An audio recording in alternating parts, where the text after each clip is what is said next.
How's it going, folks?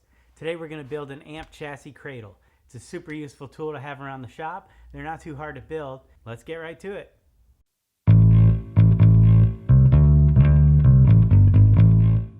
If you're building an amplifier, if you're repairing an amplifier, you want to get it up off the table so the tubes aren't flopping around. You also might actually need to take a break from troubleshooting and set something aside. It's kind of nice to have a place to do that where everything's kept together. The one that we're going to build is going to look just like this.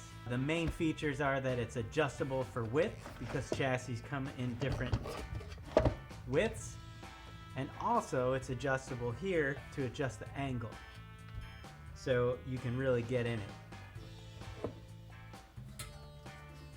it. So let's take a look at it. So it's really got two parts. This piece here is like a track, and this piece here is like a little sled, so you can adjust based on the width of the chassis. And then you screw it in. If I lift this piece out and set it aside, I can show you in here, I have some fixed points. Once you find where you want it to go,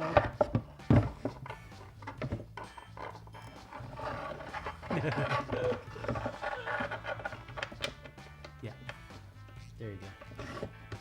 Once you find where you want it to go, slide it in, screw it down. Bob's your uncle.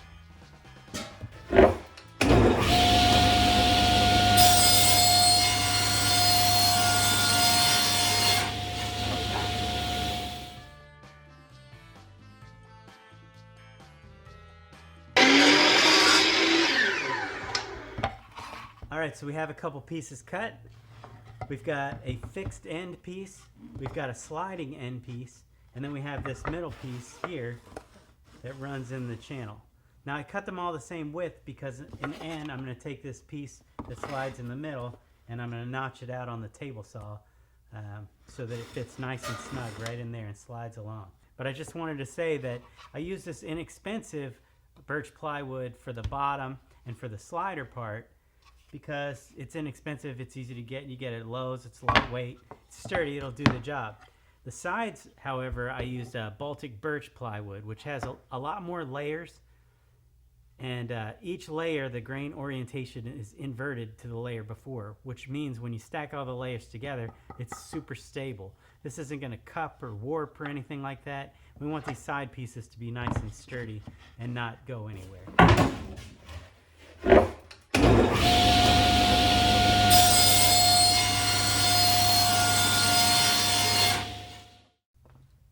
Alright, we have a few more pieces cut. We've got the rails that go inside. We've got the wings that go on top on the sides. We've got supports that will hold the side, that sled adjustable side. And we've got these cool little arms. Now you may notice if you look at these that these are actually cut a little bit more narrow than the ones that I had on the one that I've been using. And the reason I did that is because I've noticed that on some amplifiers the transformer is way closer to the edge, and so sometimes it's just a little bulky and you really don't need that much here to get a good grip on the side of the chassis. So I think I just wanted to make it a little bit more narrow,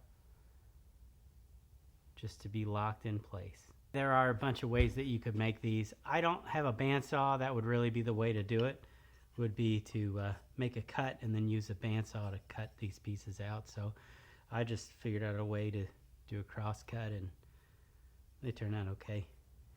Now this piece right here is going to be covered with cork, so I'll sand it, finish it up a little bit better. Now it's time to start making marks and start drilling holes and get out the Dremel and the circle cutter and make that cool little arc.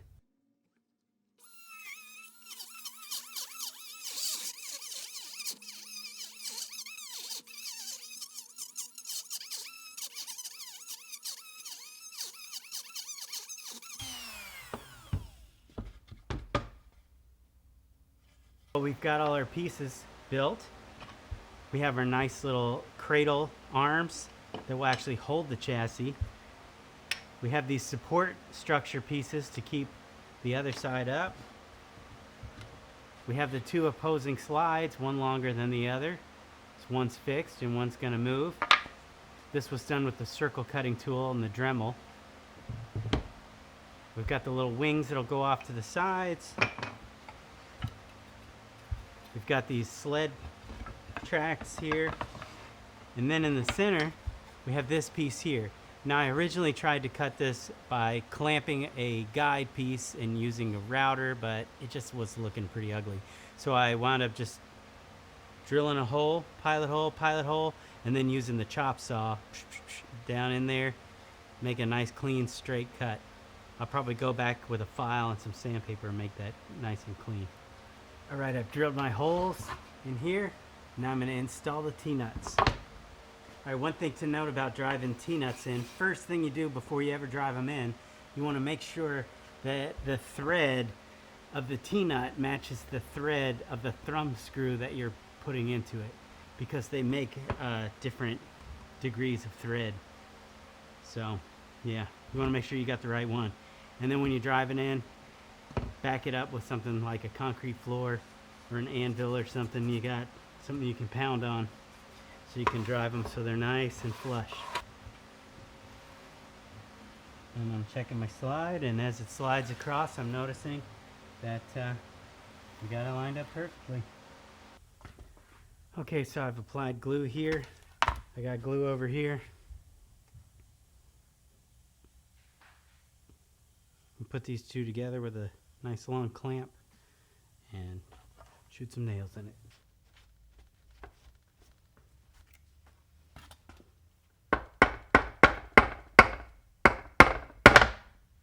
Too far.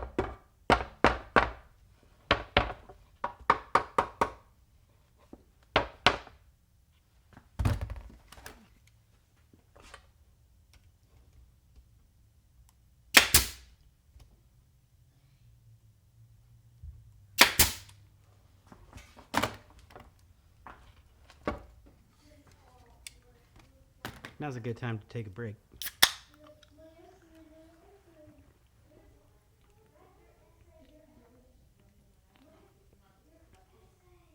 This video is not sponsored by Waterloo, but these are really good.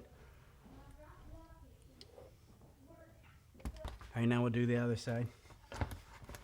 Glue it up, tack it. Now this time, because we're going to cut notches out of the sides, I need to make sure I don't put nails on the end. Forgot my brush.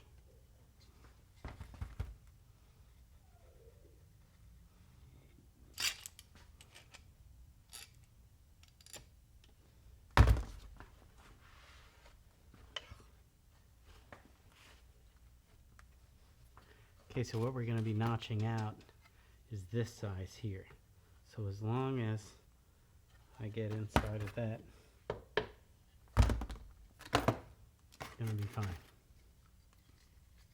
Don't forget your eyeballs.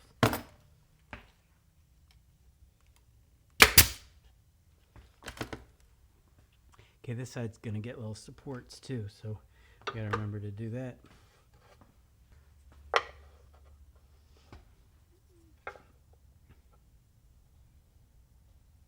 We want to set them inside of what's going to be notched out. So really I can just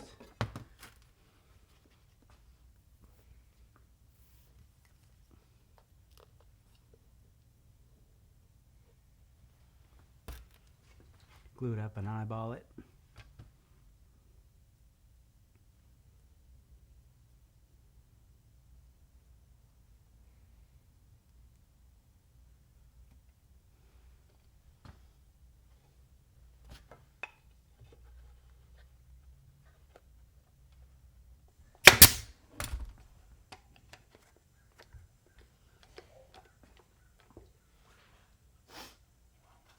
Alright, there we go.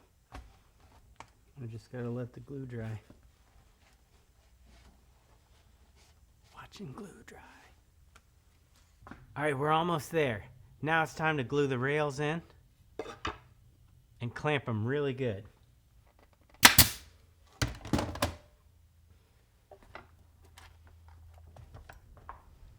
Alright, we'll let that dry.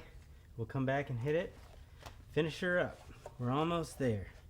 All the hardest parts are over with. It's another day and the glue's dry. We're ready to unclamp these and see what they look like. So let's just go ahead and unclamp them. So last night I went ahead and installed the T-nuts in these side pieces. I went ahead and put the screw in there, installed the thumb screw, test them out. Everything's working really good. The only things left to do now are maybe put a finish on it, sand it. Since I used a finish nailer, I have all these little holes. I can go back with putty and fill in those holes. I can sand it, but it's pretty much ready to go and ready to be used right now. I suggest putting a little bit of cork, adhesive back corked right here. You can usually find that in your home store at in the drawer lining section. So I'm gonna put cork on the bottom so that it doesn't quite slide around so easy. But there's something that I didn't tell you guys this whole time. Not only have I built this one that you see here, I actually built two of these, one for Skip Simmons and one for Jason Verlinde. Now these guys host a podcast called The Truth About Vintage Amps. It's a great listen if you're into vintage amplifiers, if you're an amp tech, if you just like to geek out on music stuff or hear some great recipes, some down home sort of recipes. These guys are just good fun to listen to, and Skip is a fountain of information on vintage circuits, vintage amplifiers, so I recommend you give them a listen. Those guys hooked me up and talked about my little amplifiers that I made, and they didn't want any money, so I figured, you know, I'm gonna give these guys something, so I customized these for those guys, and I hope they enjoy them. Thank you for watching, thank you for sticking with it, and hit that like button, subscribe to this channel. I'm gonna start putting out weekly content with kind of things like this, shop things, life things, but hope you'll stick around and hope you have a great day. Thanks.